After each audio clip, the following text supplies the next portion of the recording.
this state. 100 years ago, Henry Thoreau said, "Eastward I go only by force. Westward I go free. I must walk towards Oregon and not towards Europe." This town of Salem is named after a town in my own state of Massachusetts, Salem, Massachusetts. And it is an interesting fact that the seal of the city of Salem in Massachusetts has a palm tree, has an Indian, and the slogan in honor of the great seaport of Salem is "To the farther side of the Indies." The East Indies are linked with Salem, Massachusetts, because the people of Salem sailed out to those islands in order to bring the wealth home to Massachusetts. Just as the people of Massachusetts, just as the people of New England came west, and therefore Salem, Oregon, and Salem, Massachusetts, and the Indies are all linked together by people of courage who were not satisfied with things as they were, but thought they could do better, and came to this state of the Northwest. I come here today from the oldest section of the United States, and in the last 5 days I have traveled from a fairground in Maine to a fairground in Palmer, Alaska, to a fairground in Michigan, to a fairground here in this state. And in every one of those states, I have seen the vitality of the American system. I run for the office of the presidency, saying that this is a great state and a great country. But I also say that it can be a greater state and a greater country. I don't ask the support of anyone in this election who feels that everything that is happening in this country today is as it should be, and that there is no need for further progress.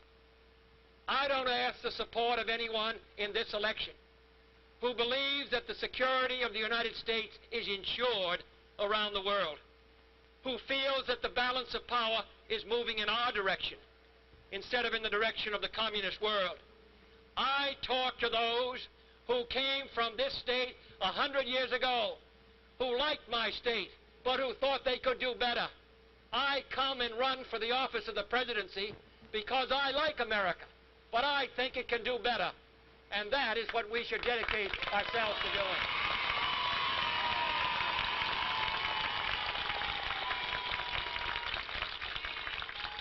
The hard, tough question for the next decade, for this or any other group of Americans, regardless of their party, is whether we or the communist world can best demonstrate the vitality of our system. Which system, the communist system or the system of freedom, is going to be able to convince the watching millions in Latin America and Africa and Asia who stand today on the razor edge of decision and try to make a determination as to which direction the world is moving? I think it should move with us. I think ours is the best system. I do not agree with Mr. Khrushchev when he says he's going to bury us. I think we can demonstrate in the next 10 years, in the next 40 years, that our high noon is in the future, that our best days are ahead, that our system is in keeping with the basic aspirations of the human people all over the globe, and the communist system is doomed to fail.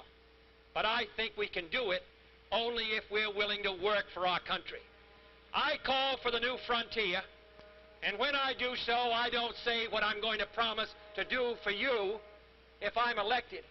I promise that I will give you an opportunity to serve your country, to demonstrate that our cause and the cause of freedom all over the world are intertwined together.